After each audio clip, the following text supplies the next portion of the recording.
Hey, welcome back to No Hype Beer Reviews. Unless it's your first time, then welcome. Please consider subscribing. If you do, hit the notification bell. Then immediately, if you're watching on my channel, go to these guys' channel and guys, introduce yourself. Gang! FLX Beer Reviews here.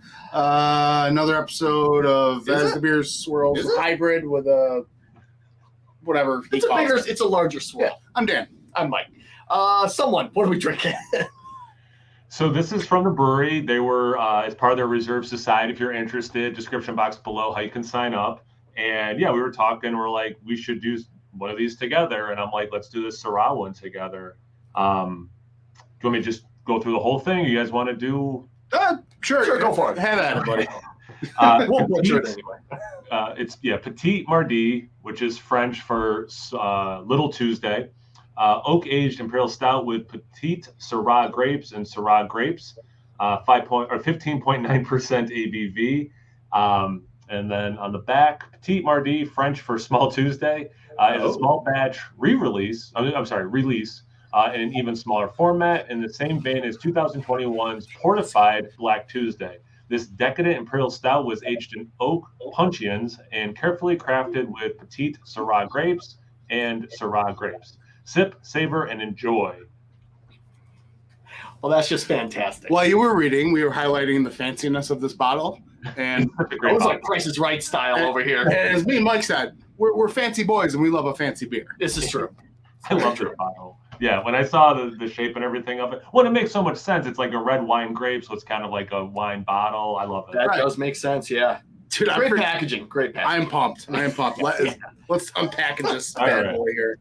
This might be 10 minutes right here of just this thing. I mean, if I can say one thing, the brewery, they know how to package their beers. Yeah, the presentation is quite nice. Fantastic. So I actually had a viewer of our channel had reached out and left a comment on our unboxing. It was either unboxing or Instagram, one of the two. Anyways, they said they think we're in for a real treat with this one. Oh, nice. Well, it's one reason I want to do with you guys, because I didn't know. Okay. I didn't know anything about this beer. Oh, look at that! It's like a dark, like red, like mahogany kind of hue. Yeah.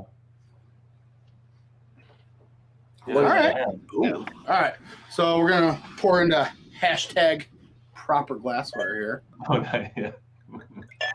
Oh my God! It looks like wine. It does. Oh. It's got like a purpley, kind of dark red. Yeah. I hope that's coming across. Like it is, a black, dark brown base, but there is a lot of red. And I think you can see in the head that purple red color. Yeah. Wow. Yeah. I mean, there is zero head on. Like it's just, it's a juicy kind of. Yeah. Man, I can already get a whiff of it, man. Some nice leaves on it, but no head whatsoever. No, but you can almost see it's coating the glass. Like it's clear, but it is coating it. Yeah, exactly. Yeah. I hope that's coming across. Would you like to look at it too? Yeah, I'd like to look at it in our one glass. We're gonna share. The brewery didn't only send one glass, so that's. Yeah. It's okay. We're making do. Yes, we're making do. We're good. This is teamwork. There is lacing, like alcohol sheets. 2 glasses. Yeah, I mean, we're a duo. I don't But for this right now, you could have used 2 glasses. Oh, no. It is meant to be drinking out of this glass. Proper glassware is what needs to happen. We'll drink out of this glass. So we didn't want to sully any of the other glassware. We're fine. Yeah. Okay. You want to get notes? Yes, more than anything. Okay. Let's get away. Ooh. That's pleasant. As Run the Jewel says, ooh la la. Man, that is it's a real nice, it's like dark purple grape notes. I mean, you get that grape addition. It's not like a faint grape. It's there. That's an incredible aroma. It's very decadent. Like there's a slight breadiness to it, but it's just a very like sweet. Yeah. Oh, man. It reminds me like in FLX, Finger Lakes Winery. I forget which one I would go to, but they had like a chocolate fudge and like, okay, so eat this little piece and then drink some of this red wine. This smells like that chocolate red wine combo. Yeah. Some of that base stout. You know what's funny? I literally have on the bottom shelf of my fridge right now I have a bottle of that chocolate red wine. Oh, nice. We What was got the it. dog on the label? I forget what's on the label. Okay. Nicole had received it last year in like a gift basket from one of her clients or whatever. Yeah. And we just never popped it open. Can I borrow that? Yeah, go ahead. Thanks, The one You know what I that scent had almost in the lab. that scent almost reminds me of like a raspberry, the Nutri-Grain bars with like the raspberry filling. Oh yeah. And because you almost get a little the Nutri-Grain sweetness and that's what was kind of coming out at me at first, where I was like, oh, there's a nice grapey, but a little bit of bready in there. And now that it's opened up a little more, you're right. It's like a and that Nutri-Grain like bar. kind of dark fudge kind of. Yeah, like raspberry preserves. I mean, really, yeah. I even get some of that. Yeah, just specific raspberry thing. I could smell this for a very long time. I was gonna say this is one where we can sit here for a whole 20 minutes and just smell it, never taste it or anything. It's so pleasant. It does smell really good. Whew. I don't know if is this. Yeah, so okay, it's oak aged, so it's specifically a bourbon. It's just kind of wine, like oak. I think there's like, if you really kind of dig down, I think there's some nice like oak tannins in there, a little bit of booze starting to come through. Once you get through all that sweet, grapey kind of bready aspect, it's really starting to open up. It feels like we're drinking a wine. This like so far. The aroma is more wine than beer. I do get a little bit of the stout chocolateness, but yeah, I mean, it smells at least more like wine than beer. Yeah. My wife loves wine. She's gonna be so bummed she missed out on this. You want to try it out? You dive in. I do. All okay, right. hold on. Oh, Mike. Thank you. All right. Oh. Cheers. Cheers. Mm. Oh my goodness. Mm. That's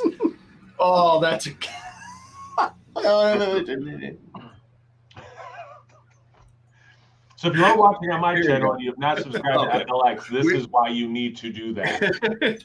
You can do that. We did. I did off air. I poured my own. A, we wanted to see your reaction. B, we want to let the brewery know we would appreciate. Let's do another glass. Let's do it. Maybe. Too funny. I mean, you get a lot of the red, like very specifically red wine taste. Very much so. Mike, you were right with the aroma. That the tannins, I get the tannins, is all the more making it the red wine.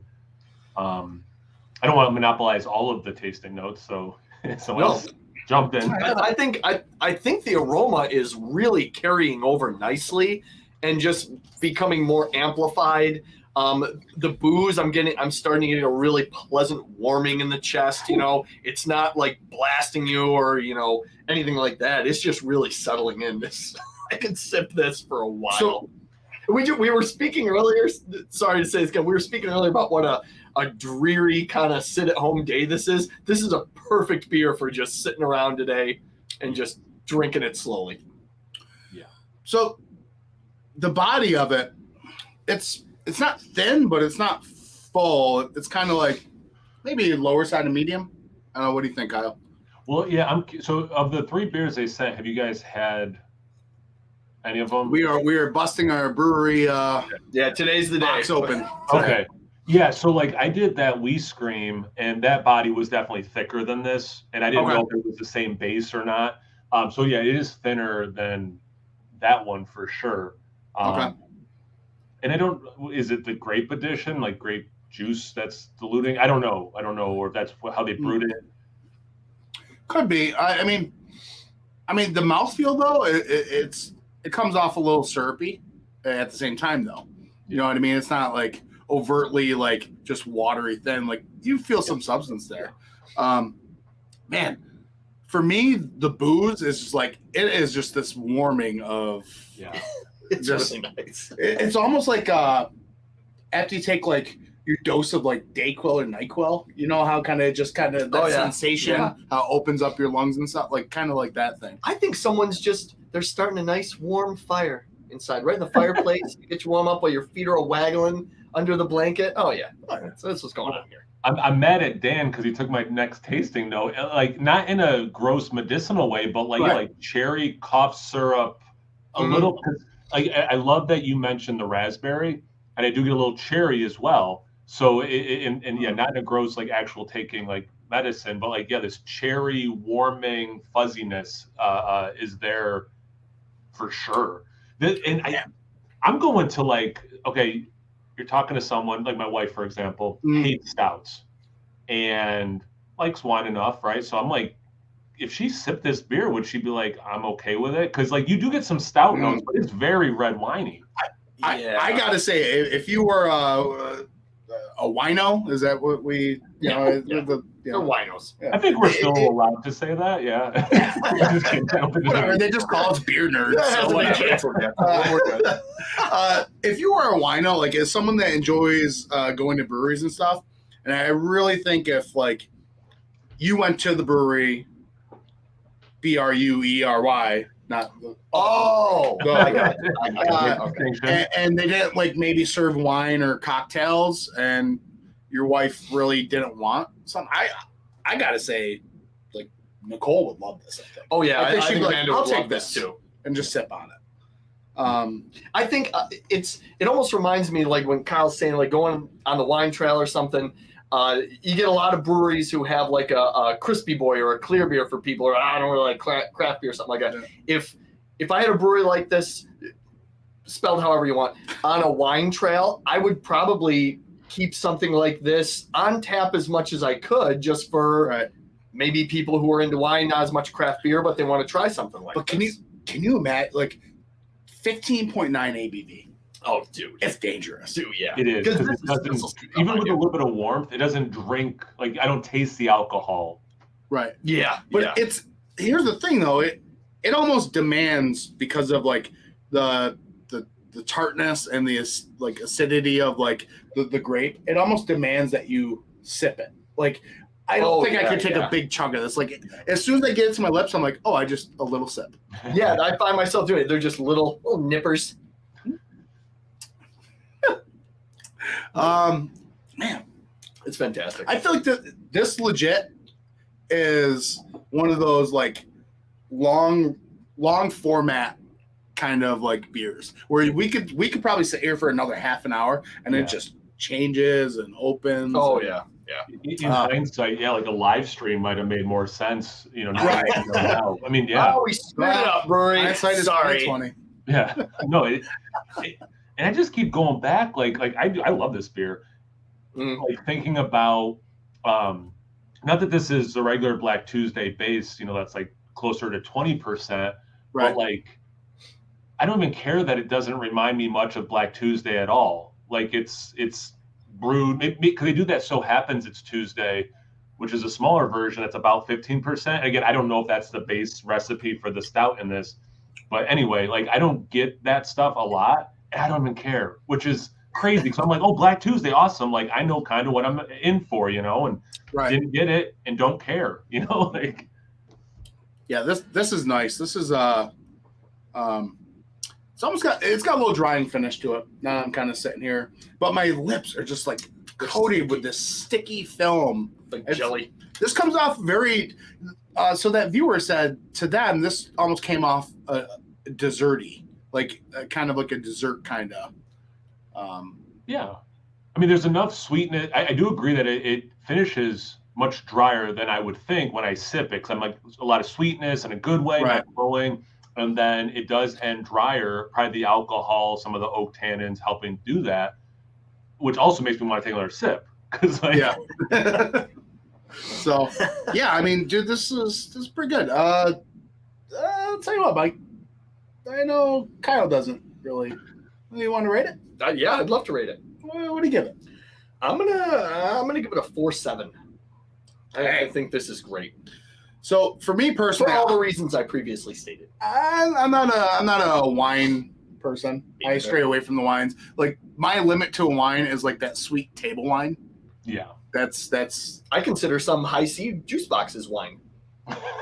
Yeah, I think that's called prison hooch, Mike. Yeah. Well, I love it either way. No, I'll tell you what, it is really good. Actually, I'm astonished as to how much I actually like it. Like when we first received the bottle, I was pumped, but I was like in the back of my head, I was like, wine, we'll see. Yeah. I'll give it a 4. I'll give it a 4. Okay. Yeah, it's definitely a quality beverage. High quality. Yeah, I agree. I'm going to weigh in. Okay. I'm going to insert myself into it, being allowed to do this. I'm going to say 4 or 5 because, like, my brain does. That's a 90%, and I think that's where for me this lands. Yeah. Okay. All right. Cool. Yeah. It was a bit fun. Down in the description below on our channel, we'll have all the links for all the social medias, and we'll link up to the Reserve Society. Yep. You can go check it out. We'll link Kyle down there. Yeah, we'll link Kyle's channel. Yep. So if you're watching on our channel, go check out No Hype Watch Beer this whole Reviews. thing again. You know you want to watch it. Twice. Yeah. It's Yeah, only whatever half- channel you're watching on, go to their people's channel, rewatch this. Give me cover. You might have missed something. You're going to pick up on little subtleties and nuances in the reviews. Maybe there's an Easter egg back here.